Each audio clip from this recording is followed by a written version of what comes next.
Whistle వేసేసి అన్నాడు. చాలా డిస్టర్బెన్స్ కనిపిస్తుంది ఎదురుగా ఉండి. ఎవరది పంపించండి అన్నాడు. వెళ్ళి బ్రహ్మానందం జంజాల్ గారు వెనక్కి వచ్చావయ్యా అని వెళ్ళాడు. సరే ఏమనుకున్నా అయిపోయింది, షార్ట్ అయిపోయింది.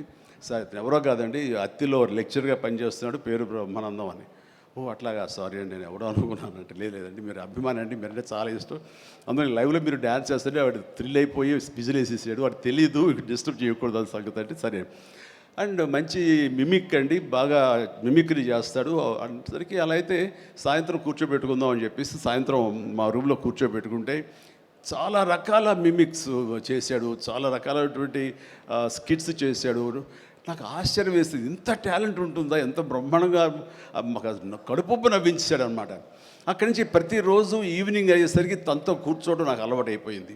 మరి ఇందులో వేషం లేదా అంటే అదేనండి అడుగుతున్నాడు, ఇంత వేషం ఇవ్వాలని. ఏదో చిన్న క్యారెక్టర్ ఏదో ఇచ్చాను నేను, అది ఇంకా సినిమా రిలీజ్ అయ్యే పరిస్థితి లేదు. అండ్ ఇక్కడే స్టూడియో దగ్గర జరుగుతుంది కదా, రా అని పిలిచానండి, మనకు సరదాగా కాసేపు టైం స్పెండ్ చేయొచ్చు. కానీ ఒక క్యారెక్టర్ ఇవ్వండి అంటే ఇస్తాను సార్, ఒక రన్నింగ్ క్యారెక్టర్ ఉంది సినిమా అంతా, అది ఇస్తాను అన్న. ఆశ్చర్యపోయాడు, నాకు రన్నింగ్ క్యారెక్టర్ ఈ సినిమాలో వావ్ అనుకున్నాడు. అది సరిగ్గా నేను కూడా నమ్మాను, రన్నింగ్ క్యారెక్టర్. ఆయన చాలా చతురుడు జంజాల గారు. సో షార్ట్ పెట్టారు. ఫోర్గ్రౌండ్లో రామకృష్ణ బీచ్కి యువతల వైపు, రామకృష్ణ బీచ్ ఒక 400-500 యార్డ్స్ దూరంలో ఉంటుంది. సముద్రం ఒడ్డు, దాని తర్వాత రోడ్డు తర్వాత యువతల బిల్డింగ్లో మేము. సో నేను ఇంకో క్యారెక్టర్ మాట్లాడుకుంటుంటాం. ఆ మనిషికి ఎర్రటి చొక్కా వేశారండి, ఎరుపు చొక్కా. దూరంగా వెళ్ళండి బ్రహ్మానందం గారు, మీరు వెళ్ళి పరిగెత్తుకుంటూ రెండు యాక్షన్ చెప్పిన తర్వాత ఇక్కడికి ఆగండి అని ఏదో మార్క్ వేశారు. అక్కడికి వచ్చి అమ్మయ్య అని ఏదో డైలాగ్ చెప్పండి అన్నారు. అలాగే సార్ యాక్షన్ అన్నారు. బ్రహ్మానందం పరిగెత్తుకుంటూ వస్తున్నాడు. ఈలోగా మేము చేసిన సీన్ మేము చేసిన తర్వాత కట్ సార్ వెళ్ళిపోదాం అన్నారు. అది ఇంకా వస్తూనే ఉన్నాడు. మేము కెమెరా తీసుకుని వెళ్ళిపోయాం. అక్కడికి వచ్చి ఆగిన తర్వాత ఎవరు లేరు అక్కడ. ఇలా చూస్తాడు ఎరుజుపులు. సార్ అదేంటి సార్, నన్ను రమ్మన్నారు, అంత వెళ్ళిపోయారండి సార్. రన్నింగ్ క్యారెక్టర్ అయ్యా ఇది అయిపోయిందిగా అన్నాడు. రన్నింగ్ క్యారెక్టర్ ఇదే సార్, సినిమా అంతా రన్ ఉంటుందేమో అనుకోండి, అంటే త్రౌట్ క్యారెక్టర్ రన్నింగ్ క్యారెక్టర్ అంటాం. అది అనుకున్నాను సార్ అని ఆ చొక్కా రంగు ఏ వేశారో మొహంలో అదే కనిపించింది, ఆ ఎరుపుదనం. ఆయన బహుశా ఆయన మొహం ఎరుపు చేయడం కోసమేమో తెలీదు, ఆ ఎరుపుదనం కోసం ఎర్ర చొక్క వేశారు. అట్లాగా అది మొదలు. అక్కడి నుంచి ప్రతిరోజు అతను ఏడిపించడం, మేము సరదాగా రిక్రియేట్ అవ్వడం, రిక్రియేషన్ అతను మాకు. అలా అయిన తర్వాత షెడ్యూల్ అయిపోయిన తర్వాత నాకు అనిపించిందండి, అది చెప్పాల్సింది, ఇంత టాలెంట్ ఉన్న మనుషులు ఇట్లాగే ఉండిపోతే ఇక్కడే అణగారిపోతారు, ఇక్కడే కనుమరుగైపోతారు.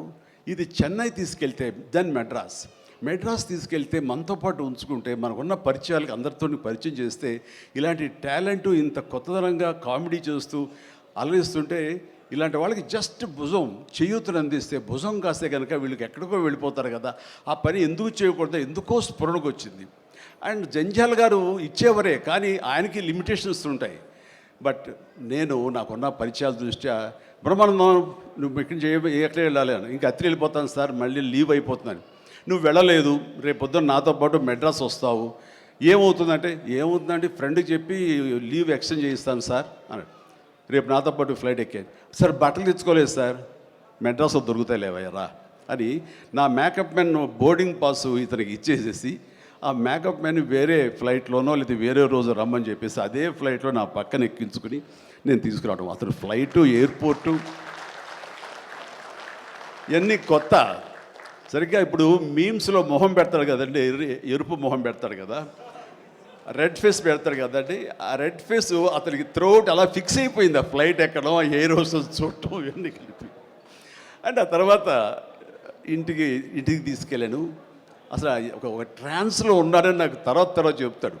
మా వెళ్ళేసరికి ఈడెవడరా బాబు, అసలు ఇంత ఎర్రటి ఫేస్ వేసుకుని వచ్చాడో అని మా తమ్ముళ్ళు ఇద్దరు ఇతను చూసి వింతగా చూడటం. అన్నయ్య వచ్చి మన డైనింగ్ టేబుల్ మీద వీళ్ళు కూర్చోబెడికి భోజనం పెట్టడం, వాటితో పాటు టైం స్పెండ్ చేయటం, ఇవన్నీ చూస్తుండే వాళ్ళకి అన్నయ్యకి ఎంతో నచ్చితేనే కానీ ఒక మనిషిని ఇలాగా దగ్గర దరిచేరడం అని చెప్పేసి అనుకుంటూ వాళ్ళ ఆ రోజు నుంచి ఎక్కడ ఏ 100 ఫంక్షన్ జరిగినా, ఎక్కడ ఏ ముహూర్తాలు జరిగినా, ఎక్కడ ఏ పార్టీలు జరిగినా సరే బ్రహ్మానందాన్ని వెంట వేసుకుని నేను అందరి దగ్గరికి వెళ్ళటం. అక్కడికి వెళ్ళిన తర్వాత పెద్ద పెద్ద ప్రొడక్షన్ హౌసెస్ నిర్మాతలకు పరిచయం చేయటం, బ్రహ్మాండం చేయవే అదే బిచ్చే అంటే వెంటనే ఆయన చేసేయటం. అప్పటికో బలి చేస్తున్నాడయ్యా అని అంటాం. అక్కడి నుంచి రావు గోపాలరావు గారు, రామలింగయ్య గారు ఇలాంటి క్యారెక్టర్ యాక్టర్ల దగ్గర ఆ షూటింగ్ ఉంటే అక్కడ చేయించడం, అలాగే కొండవీటి రాజా ఇలాంటి 100 ఫంక్షన్ జరుగుతుంటే కనుక రాఘవేంద్ర గారు, దేవి ప్రసాద్ గారు ఇలాంటి వాళ్ళ దగ్గర తను చేయించడం, ఇట్లాగా తనకి నేను అంబాసిడర్ని, తనకి ఏజెంట్ని అయ్యి తనకి టాలెంట్ని అందరికీ తెలిసేలాగా ఆ ప్రయత్నం చేశాను. ఎందుకంటే అంత టాలెంటెడ్, అంత పొటెన్షియాలిటీ ఉన్న వ్యక్తి వెళ్ళిపోకూడదు. ఈ రోజున ఎంతోమంది అలాంటి ఊపు లేక, అలాంటి ఉత్సాహం లేక, అలాంటి ప్రోత్సాహం లేక, అలా చేయూతించేవాళ్ళు లేక, ఎంకరేజ్ చేసేవాళ్ళు లేక ఎంతోమంది అణగారిపోయి ఉంటుంటారు మహానటులు. బట్ బ్రహ్మానందన్ అలా కాదని తీసుకొచ్చి చేసినందుకు ఇప్పటికీ మా ఇద్దరి మధ్య సత్సంబంధం ఉంది, ఆ ప్రేమానురాగాలు ఉన్నాయి, ఆ గురు శిష్యుల అనుబంధం ఉంది.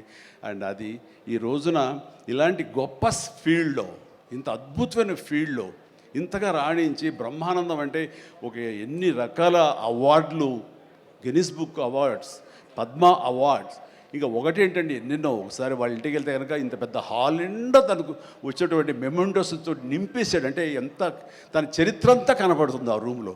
నాకు ఆశ్చర్యం వేసింది, అద్భుతం అనిపించింది. అలాంటి బ్రహ్మానందం ఇలాంటి ఫీల్డ్లో తన బిడ్డలను కూడా తీసుకురావాలి అంటూ ఈ రోజున రాజా గౌతమ్ 2-3 సినిమాలు చేసినా సరే, అవి అంతంతగా అలరించినా సరే, బట్ ఈ సినిమా మళ్ళీ మనకు ప్రయత్నం చేస్తున్నప్పుడు బ్రహ్మానందంతో పాటు మరొక ఇంట్లో వ్యక్తిగా దానికి రావాలి, ఈ సభకు రావాలి, దీనికి 10 మందికి తెలిసి వచ్చేలాగా నా ప్రయత్నం, మన వంతు ప్రయత్నం చేయాలి అని. ఆ తర్వాత దీని డైరెక్టర్ నిఖిల్,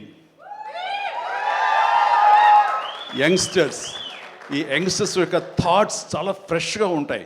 ఇలాంటి ఫ్రెష్ థాట్స్, ఇలా మోడర్న్ టేకింగ్ తోటి వాళ్ళు ఖచ్చితంగా జనం పల్స్ బాగా తెలిసిన వాళ్ళు కాబట్టి వాళ్ళు తీయాల్సిన విధంగా ఇది అద్భుతంగా తీస్తారని, సరిగ్గా ఫిబ్రవరి 14th ఈ సినిమా వస్తుంది, అలరిస్తున్న ప్రగాఢమైన నమ్మకం నాకుంది. కాబట్టి ఈ సినిమాని డైరెక్ట్ చేసినటువంటి నిఖిల్కి, అలాగే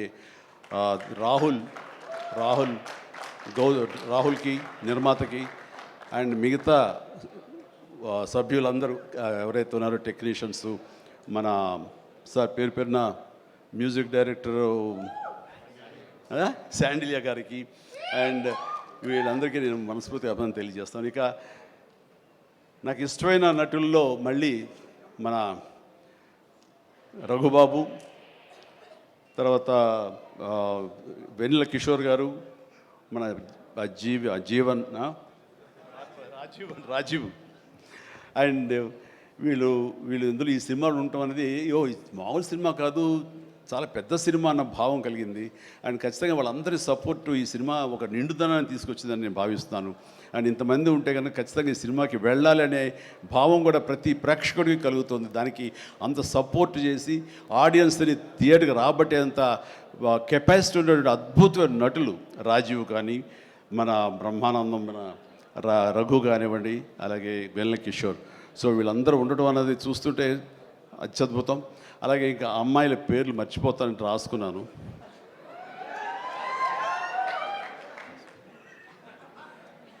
ప్రియ, ఐశ్వర్య, ద్వివేజ, ముగ్గురు బాగున్నారమ్మా. ఎవరు అంటే అనిల్ అనిగే చెప్పేవాడే. సో మీరందరూ కూడా ఇందులో చక్కగా చేస్తుంటారని అనుకుంటున్నాను. And all the very best అమ్మా, గాడ్ బ్లెస్. అండ్ మరొకసారి ఇలాంటి చిత్రాల్ని ఆదరించండి, అండ్ ఇలాంటి వాళ్ళని ఆశీస్సులు అందజేయండి.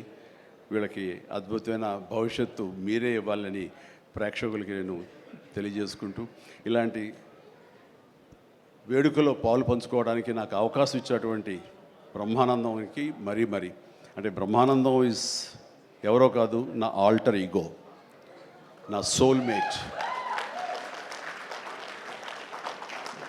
బ్రహ్మానందాన్ని విపరీతంగా ప్రేమించిన సందర్భాలు ఉన్నాయి, విపరీతంగా ఏడ్పించిన సందర్భాలు ఉన్నాయి, విపరీతంగా కోప్పడిన సందర్భాలు ఉన్నాయి. ఏది జరిగినా సరే ఒక ఫాదర్ లాంటి వాడు, తనకంటే నేను చిన్నవాడినైనా సరే నన్ను ఎప్పుడూ పెద్దగా చూస్తుంటాడు. ఆ పెద్దరికంలో అంటే అన్నారు అనేలాగా ఉండేటటువంటి గొప్ప వెల్కమింగ్ నేచర్ నన్ను మనసులో అంతగా పెట్టుకున్నాడు. కాబట్టి నాకు ఆ స్వతంత్రం ఉంది. ఆ స్వతంత్రం ఈ రోజున ఈ యూనిట్లో ఎవ్వరు నన్ను పిలవకపోయినా ఆహ్వానించకపోయినా సరే నేనే వస్తానని స్వయంగా నేను ఫోన్ చేసి వచ్చేంత ప్రేమ నాకు కలిగించాడు, కనబరిచాడు. అలాంటి బ్రహ్మానందం మన ఈ ప్రేమ కలకాలం ఇలాగే కొనసాగాలి. అండ్ ఈ సినిమా ఫిబ్రవరి 4 ప్లీజ్ దయచేసి 14th అత్యద్భుతంగా ఆడుతుంది. నీకు పుత్రోత్సాహం కలుగుతుంది, నువ్వు చక్కగా గర్విస్తావు. నేను ఏ రకంగా అయితే పుత్రోత్సాహాన్ని అనుభవిస్తున్నానో అంతకంతగా నువ్వు అనుభవిస్తావు కోరుకుంటున్నాను ప్లీజ్. ఎందుకంటే మనం ఎంత సంపాదించాం,